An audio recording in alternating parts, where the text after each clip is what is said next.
Olá, minha gente, tudo bem?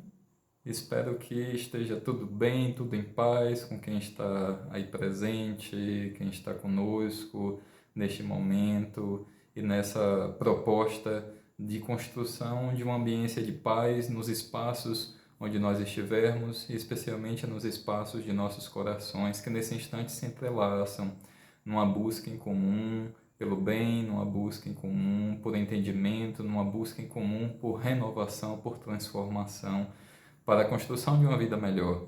E eu quero agradecer desde já pela oportunidade e o convite e participação em mais um encontro como esse, aos nossos amigos, amigas, às irmãs e irmãos da confraternização espírita baiana.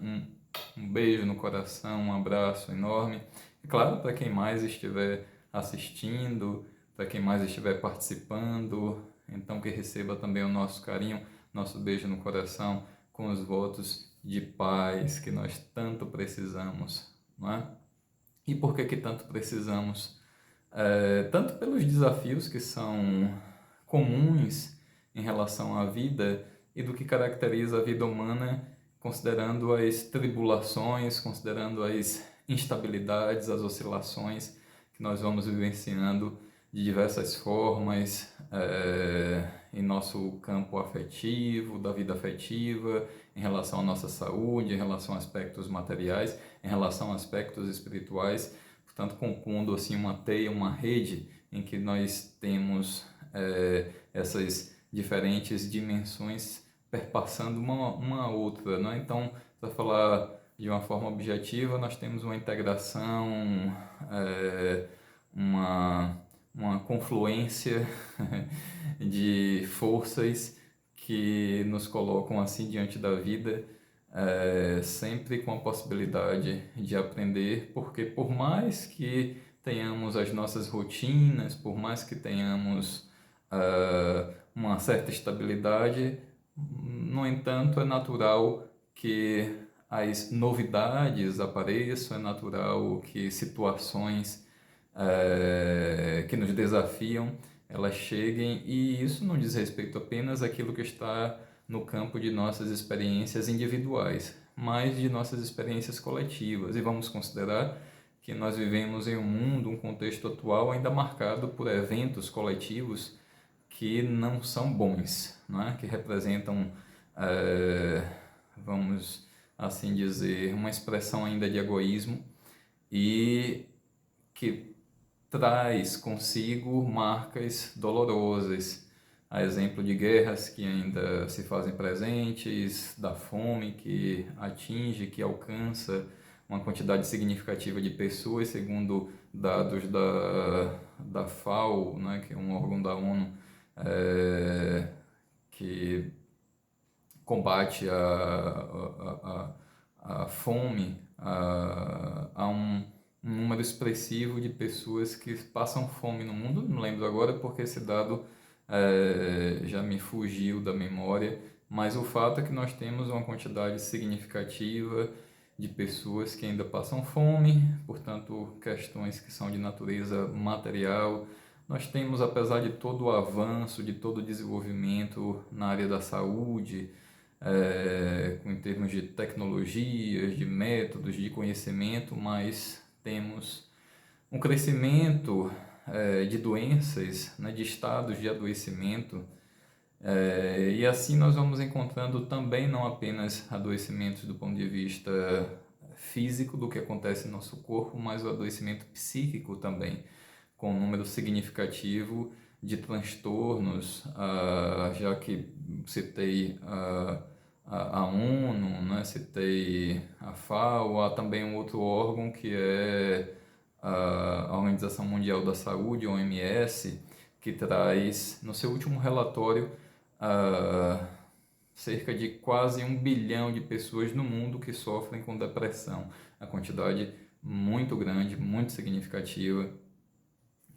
E além disso, nós temos também os adoecimentos que dizem respeito aos vínculos sociais de um modo geral, né? Com os conflitos existentes, com as violências que surgem a partir dos desajustes nesses vínculos, mas é claro que nós não precisamos pontuar e falar apenas daquilo que se apresenta como negativo. A vida não é feita apenas dessas dificuldades, desses desafios, há coisas boas, coisas bonitas. No entanto, temos um cenário que ainda é desafiador. E nesse sentido, nós sempre aproveitamos as mensagens, as contribuições que vêm do chamado mundo espiritual por meio das individualidades que se denominaram e continuam se denominando como espíritos.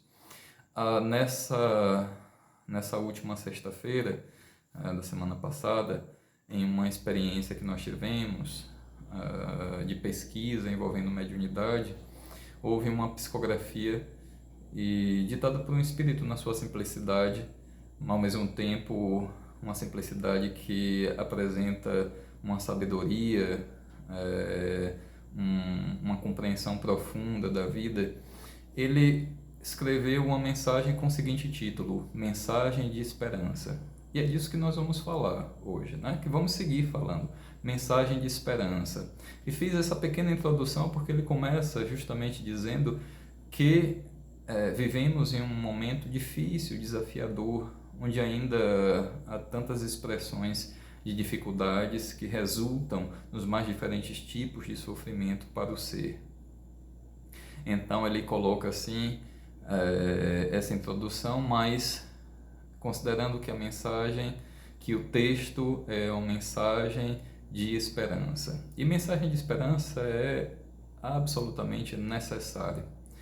É o que nós vamos encontrar em sua mensagem, em que ele vai dizer que apesar das dificuldades, que devemos nos recolher à oração.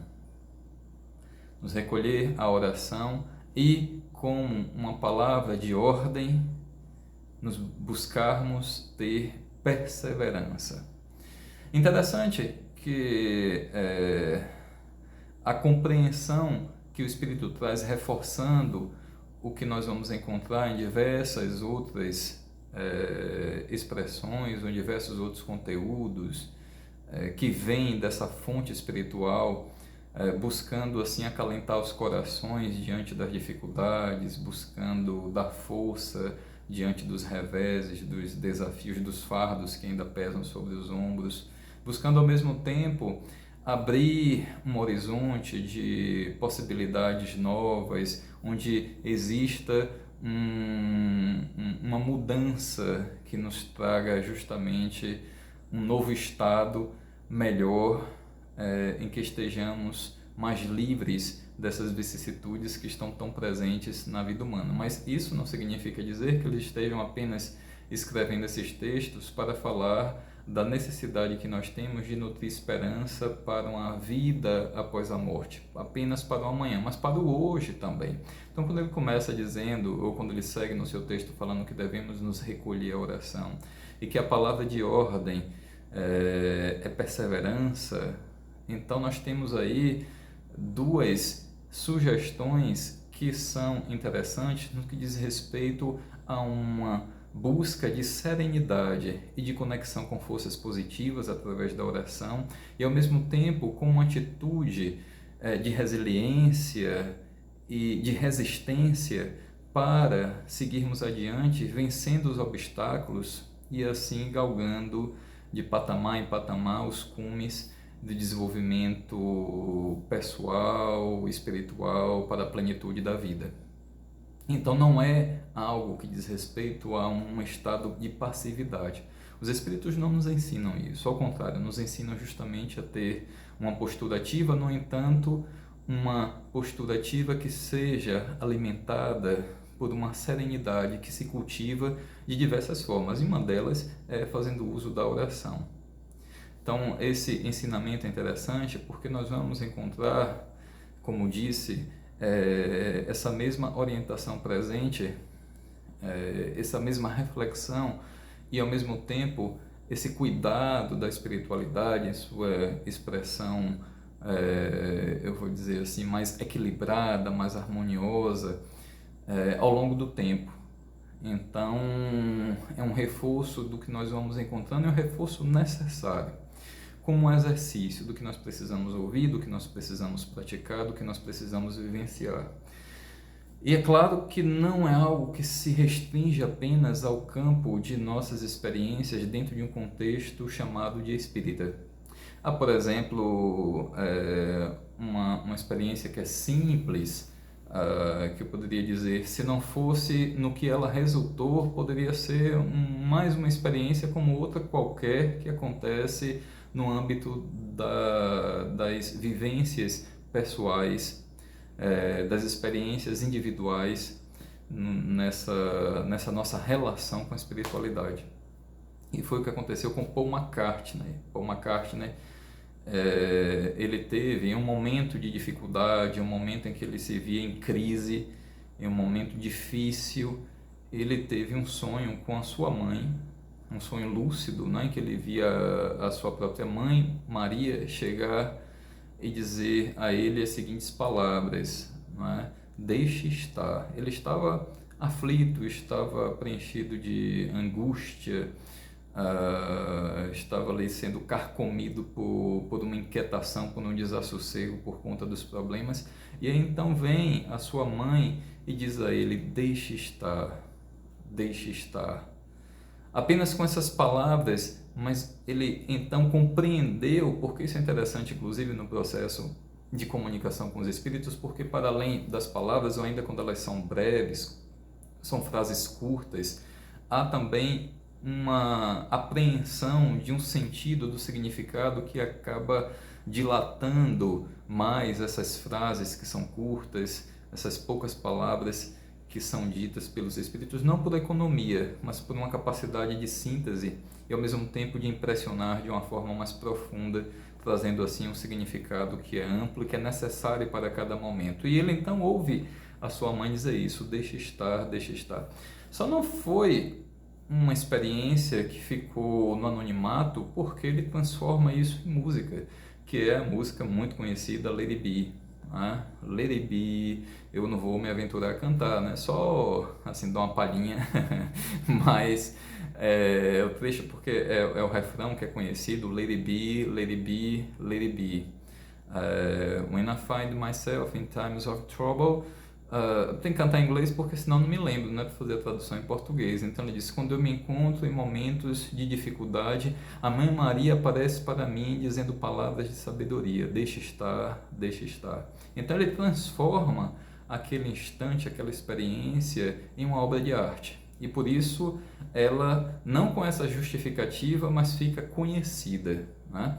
Não o conhecimento da experiência, mas o conhecimento da música, que traz justamente uma mensagem que é muito positiva, embora seja interpretada de uma forma diferente, sem levar em consideração essa experiência particular que foi contada por ele mesmo. Então, assim, nós vamos encontrando até experiências particulares, mensagens dos espíritos que nos tranquilizam o coração, que nos confortam a alma, e isso é algo muito necessário. Não temos uma relação com a espiritualidade através da faculdade mediúnica para tão somente observar esses fenômenos, em alguns casos satisfazer a curiosidade, mas ainda assim quando vai para além disso, quando se procura observar os fenômenos para daí retirar provas, o que é necessário, e compreender os próprios mecanismos do fenômeno, e a partir daí os seus desdobramentos filosóficos. Mas essa parte dos desdobramentos filosóficos é fundamental. E além do mais, é preciso considerar que em qualquer fato mediúnico nós estamos lidando com mentes, com subjetividades. Há um fato que foi narrado pelo próprio autor, que eu vou citar, que é Arthur Conan Doyle.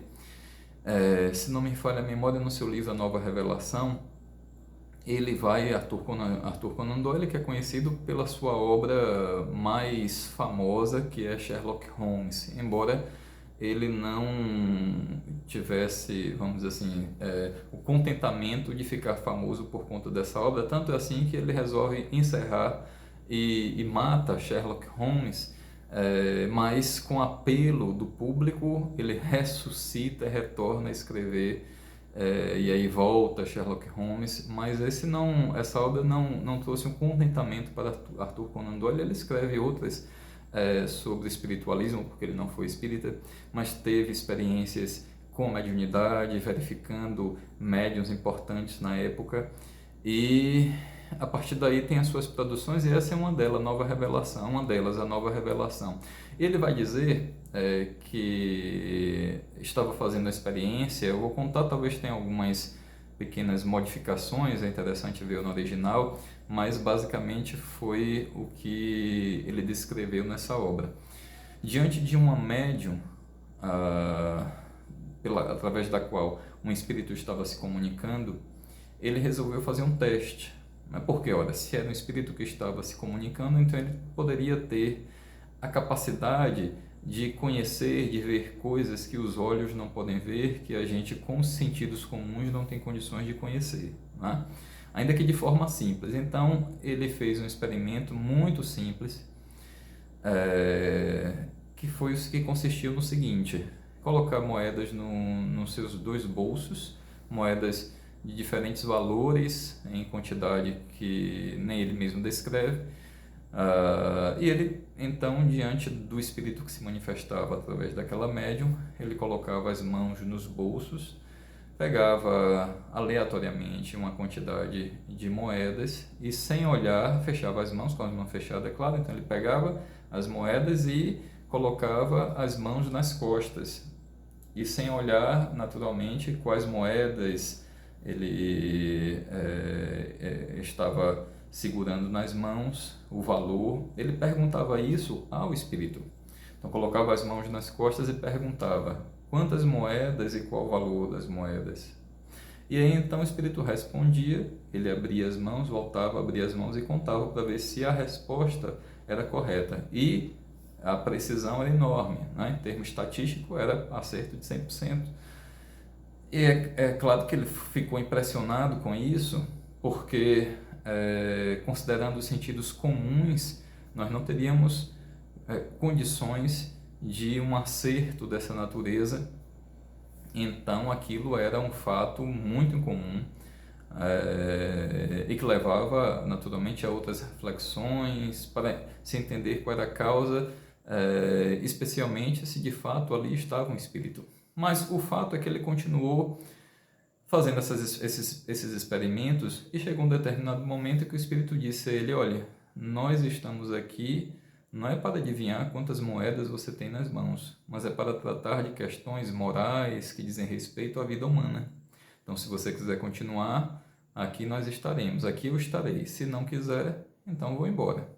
Porque ele estava lidando, ele estava ali em contato com a individualidade, com a subjetividade, que manifestava um interesse que não era de satisfazer a curiosidade de Arthur Conan Doyle, mas era de aproveitar o tempo, aproveitar aquele instante precioso em que se tem à disposição recursos que não são tão comuns, tão corriqueiros, embora a mediunidade seja algo natural, seja uma faculdade natural que se encontra em todos os tempos, em todas as épocas, em todos os contextos culturais, mas não é algo corriqueiro de se acontecer, não é o comum, não é o habitual, pelo menos até o momento. Então, aproveitando aqueles recursos disponíveis, aproveitando aquele momento precioso e considerando o objetivo do espírito que ali estava, daquela mente que estava presente, então, daquela subjetividade, satisfazer aquele tipo de experimento durante um tempo prolongado não era algo motivador, não era algo, inclusive, considerado como significativo. Era preciso ir além disso e discutir questões importantes, questões que se referem justamente à condição humana, e assim trazer esperança. A esperança, como eu disse, não apenas em um novo dia, um novo amanhã, tendo em vista a vida que continua, a vida após a vida. Não apenas isso, mas a vida após a vida antes da morte.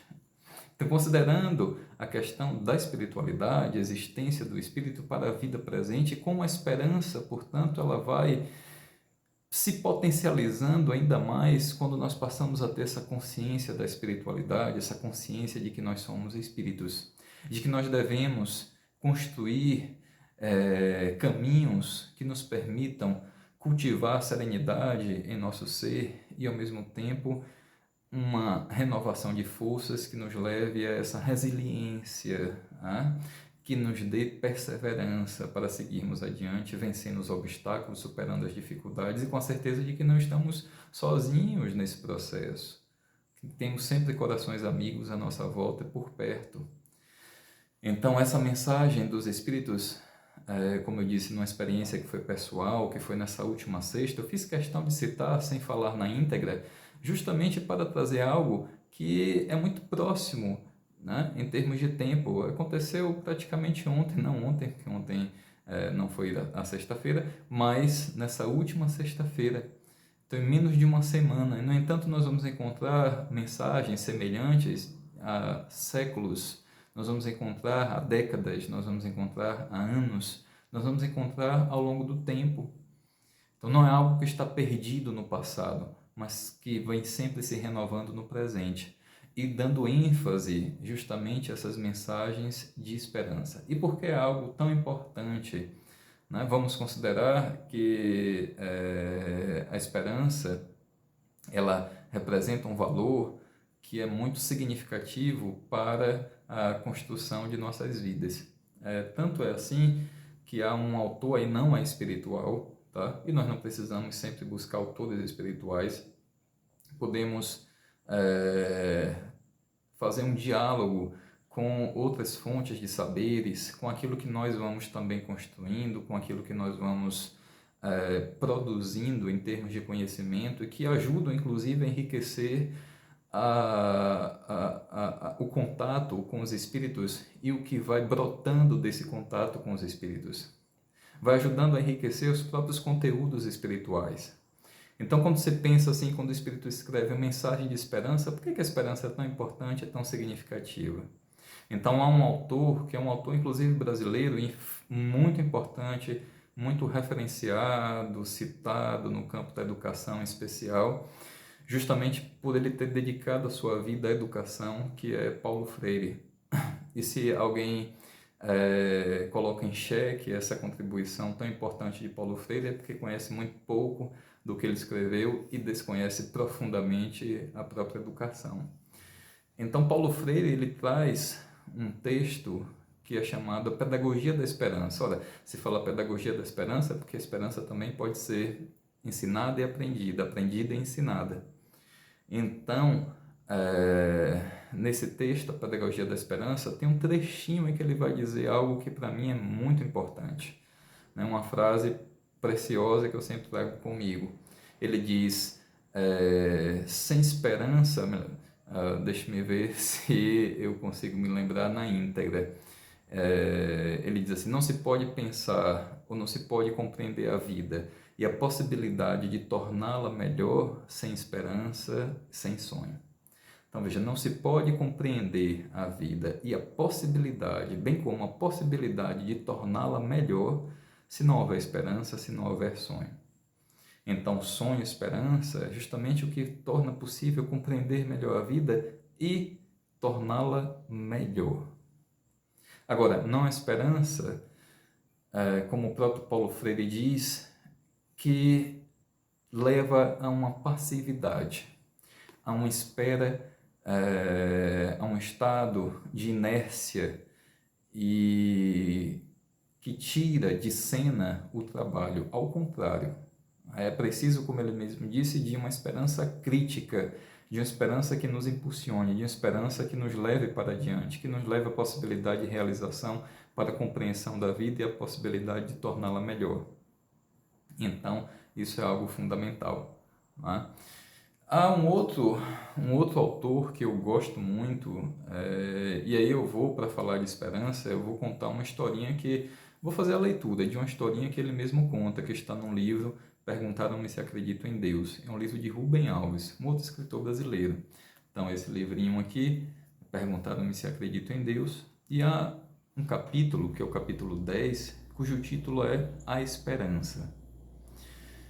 E aqui, então, como é em forma de história, porque nesse livro há uma espécie de mestre, contador de histórias, né, um griot que conta histórias, chamado Mestre Benjamin. Então, a comunidade, uma pequena comunidade, se se reúne em volta da fogueira e dialoga sobre questões que são significativas, que são importantes para a vida, e vai fazendo assim seus questionamentos para o mestre Benjamin. E nesse capítulo segue mais um dos diálogos com esse mestre Benjamin, e eu vou então fazer aqui a leitura. Na noite seguinte, um homem perguntou: Mestre Benjamin, o que é a esperança? Mestre Benjamin acariciou a barba e fechou os olhos. Procurava adivinhar as razões por que aquele homem lhe fazia aquela pergunta. Seu rosto tinha as marcas do desânimo. Era possível que a pequena chama estivesse se apagando. Assim, tratou de responder à dor que se escondia na pergunta. Então isso é interessante dele dizer, tratou de responder à dor que se escondia na pergunta. E aí então o autor segue, com a fala do mestre Benjamin. A esperança serve para dar alegria aos tristes. Ela é uma estrela. Estrelas não aparecem durante o dia. Estrelas só brilham durante a noite. Somente aqueles que caminham de noite podem vê-las. Eu vou fazer só um pequeno comentário, interrompendo um pouco a leitura. Isso é muito interessante porque eu me lembro de uma experiência para trazer assim a própria espiritualidade e assim nós fazermos esse diálogo, essa relação. E falando de mais uma experiência que foi simples, uma experiência no campo individual, pessoal, que aí nesse caso foi minha.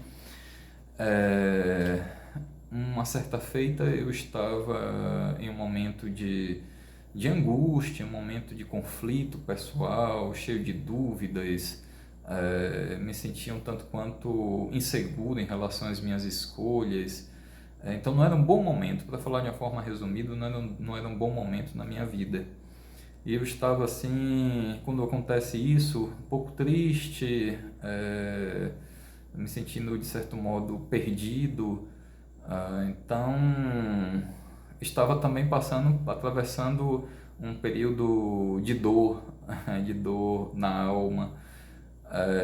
E aí, em uma mediúnica, em uma atividade mediúnica, veio um espírito, inclusive um preto velho porque é um velho preto, né? Preto velho, amigo, por isso que eu pude identificar, através de uma médium, veio, tocou em meu peito, colocou a mão sobre meu coração e me disse basicamente o seguinte: meu filho, é nas noites mais escuras que se pode ver melhor as estrelas. Então olhe para cima. Eu não havia dito nada a ninguém sobre o que eu estava vivenciando no processo íntimo, era uma questão que não se expressava, vamos dizer assim, à minha volta, porque minha vida estava, de certo modo, organizada. Então, não era um sofrimento visível, né? Um sofrimento que se estampava em minha face, em meu corpo, nos meus vínculos também. Então, era algo assim por dentro que estava me incomodando. Estava num momento de crise, mas uma crise íntima, e não havia conversado com mais ninguém sobre isso. Então era do desconhecimento das pessoas que estavam à minha volta naquela ocasião. E então o Espírito, de uma forma muito simples e mais uma vez sintetizada, veio, colocou com um gesto de bondade, de carinho, de amor, colocou a mão sobre o meu coração e me disse isso: meu filho, nas noites mais escuras é que se pode ver melhor as estrelas. Então olhe para cima. Então esse foi um convite, naquele momento foi algo que me tocou de uma forma profunda, e me ajudou muito. Então pode ser algo simples para quem ouve, mas naquele instante, quando nós passamos por essas experiências, é diferente. É algo que é significativo, que impacta, que parece que vai para além das palavras e ao mesmo tempo consubstanciada pelas palavras. Então, interessante porque aqui o mestre Benjamin diz: a esperança serve para dar alegria aos tristes. Nós podemos dizer que não é só para dar alegria aos tristes. A esperança serve para além disso, para dar alegria aos alegres também, para fazer surgir novos horizontes, para um amanhecer que nos faz assim vislumbrar um horizonte mais amplo de possibilidades. Então ele diz: a esperança serve para dar alegria aos tristes. Ela é uma estrela. Estrelas não aparecem durante o dia. Estrelas só brilham durante a noite. Somente aqueles que caminham de noite podem vê-las. Então veja, muito parecido com o que o Espírito me disse, né? Meu filho, só nas noites mais escuras é que se pode ver melhor as estrelas. Então ele trouxe assim uma outra perspectiva, me trouxe assim uma outra forma de olhar para o que eu estava vivenciando, e assim me preencheu de esperança. Há também um poema de Fernando Pessoa, que é um outro escritor, um escritor português. Eu não vou citar o poema todo, mas é interessante porque o poema fala, de certo modo, sobre as viagens marítimas na época dos descobrimentos, né, lá do século XV, XVI, então de se buscar um novo caminho para as Índias, a descoberta do continente americano. E imaginem, naquele período, sair em mar aberto sem as tecnologias que nós temos hoje e os conhecimentos, é claro, né? Então era algo assim muito arriscado de encontrar a todo instante com o inesperado, né? E com o risco, né? O risco que poderia resultar na morte. Então sair em uma viagem sem saber exatamente aonde chegar, claro, com o anseio de chegar em algum lugar, aí a esperança, né? Com o anseio de chegar, com o anseio de desbravar, com o anseio de realizar um sonho. Então tem essa poesia de Fernando Pessoa traz isso, e é muito interessante porque em um determinado momento ele diz assim, deixa-me ver se eu não me recordar, eu vou seguir com a leitura e depois aí eu trago a poesia, tá bom? Eu acho que eu não me lembro agora, então vou passar aqui, vou seguir com a leitura e peço desculpas por essa falha de memória, mas eu vou seguir com a leitura e quando eu me lembrar eu retorno a esse trecho da poesia. Me lembrei agora.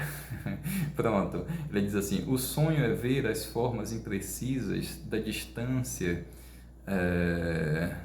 O sonho é ver as formas imprecisas da distância e adivinhar na linha fria do horizonte as árvores, a praia, as flores, a fonte, as aves, os beijos merecidos da verdade. Eu acho que não é bem assim não, tá? Então aí é uma certa distorção.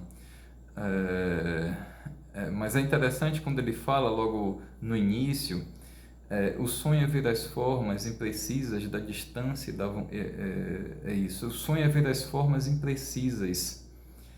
Então é algo que ainda não se adivinha, é algo que ainda não se vê. O sonho e a esperança é ainda ver as formas imprecisas, né? E com impulsos, né? Com a força da vontade, buscar na linha fria do horizonte, é isso que estava faltando, né? E com movimentos da esperança e da vontade, então aos poucos a poesia está chegando, tá vendo? Então ele diz: o sonho é ver as formas imprecisas e com movimento, o sonho é ver as formas imprecisas da distância e com movimentos da esperança e da vontade, buscar na linha fria do horizonte a árvore, a praia, as aves, a fonte, as flores, os beijos merecidos da verdade. Pronto, agora foi de uma forma mais completa. Então, o sonho é ver as formas imprecisas da distância e com movimentos da esperança e da vontade, buscar na linha fria do horizonte. Olha que imagem linda, não é? Buscar na linha fria do horizonte. Então imagine naquelas navegações, olhar para o horizonte, só ver água, mais nada. Não é? Então não tem terra. Então buscar naquela linha, como ele diz, linha fria do horizonte, as árvores, a praia, as aves, a fonte, as flores, os beijos merecidos da verdade. Quem consegue alcançar é quem sonha, quem tem esperança. Se não, fica naquela linha fria do horizonte, não tem mais nada. E aí então o mestre Benjamin continua dizendo assim: mas as estrelas estão muito longe, nos céus. Como podem elas alegrar os tristes da terra? Essa foi a pergunta do homem, né? Então o homem que fez a pergunta ao mestre Benjamin, o que é esperança, ele retornou dizendo, mas as estrelas estão muito longe, nos céus, como podem elas alegrar os tristes da terra? E o mestre Benjamin responde, você está certo. As estrelas estão muito longe, são inatingíveis. É possível que muitas das estrelas nem mais existam. Mas que seria de nós sem o socorro das coisas que não existem? Não existem entre aspas, né? Então, o que seria de nós sem o socorro das coisas que não existem? O que não existe pode nos ajudar? Os sonhos. Os sonhos não existem. No entanto, é com os sonhos que os que não têm esperança se alimentam. E aí vem uma citação aqui que o mestre Benjamin faz de um poema de Mário Quintana, que diz assim, se as estrelas são inatingíveis, isso não é motivo para não querê-las. Que tristes os caminhos se não for a mágica presença das estrelas. Então, o mestre Benjamin voltou-se para o seu lado direito e tomou nas suas mãos um grosso pergaminho, que foi desenrolando cuidadosamente até que parou diante de um texto. Ele começa a citar, aqueles que veem as estrelas, ora são chamados de poetas, ora de profetas. Foi durante uma noite muito escura que um profeta viu essas estrelas inatingíveis.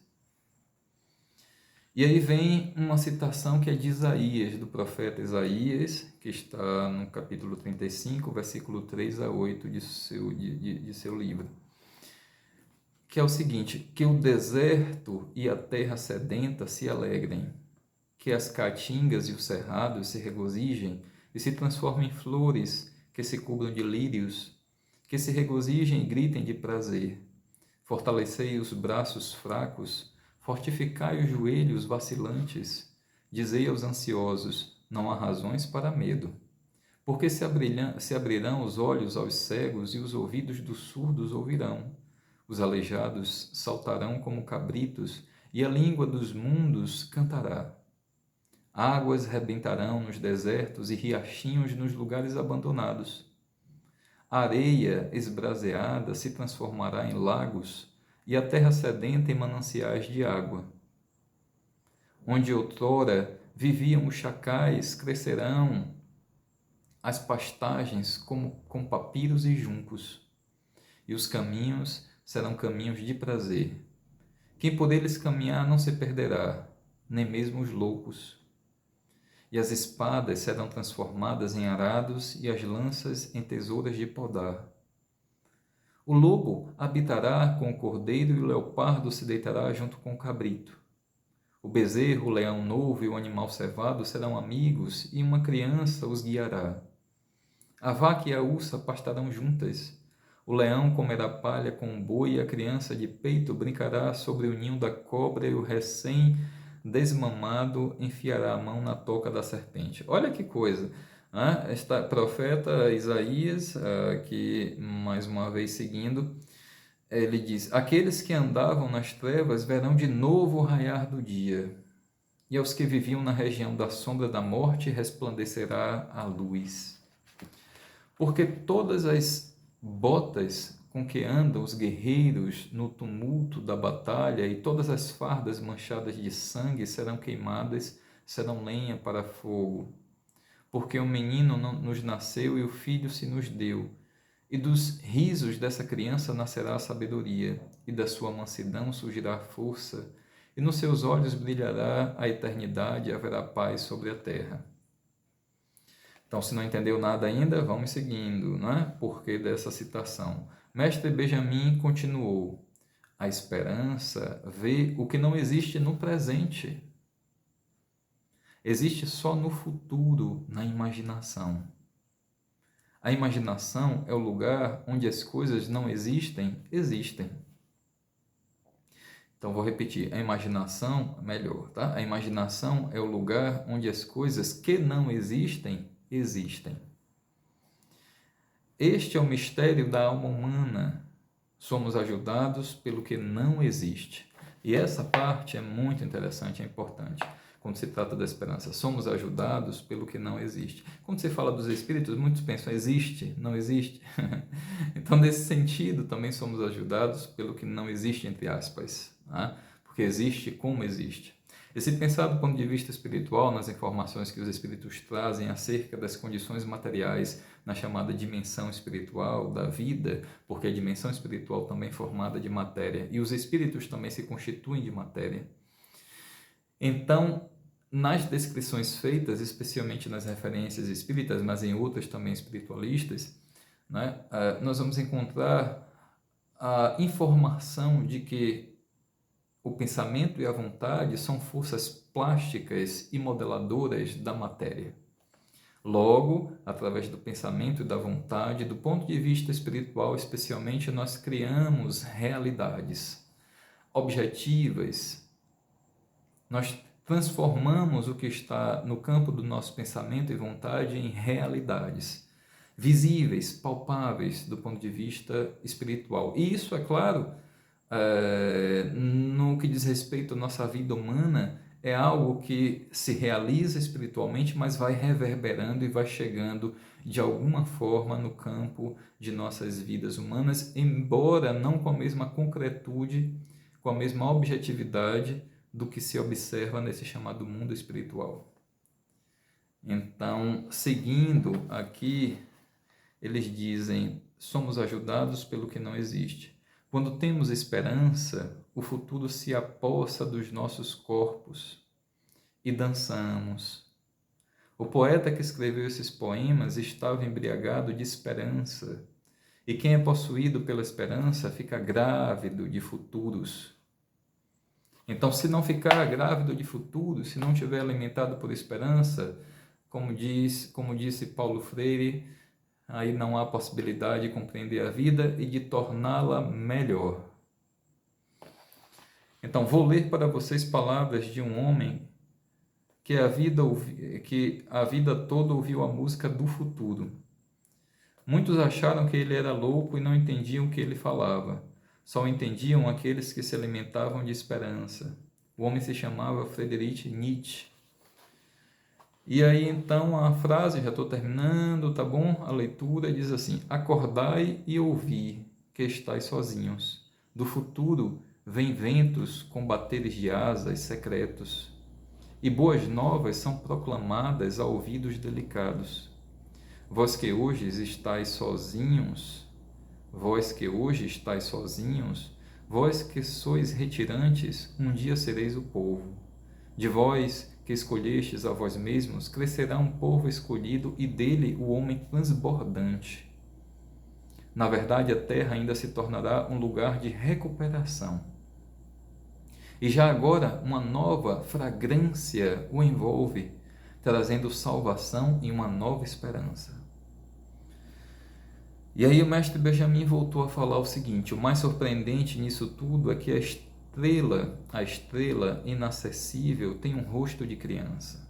Aqueles que ouvem a melodia do futuro plantam árvores a cuja sombra nunca se assentarão.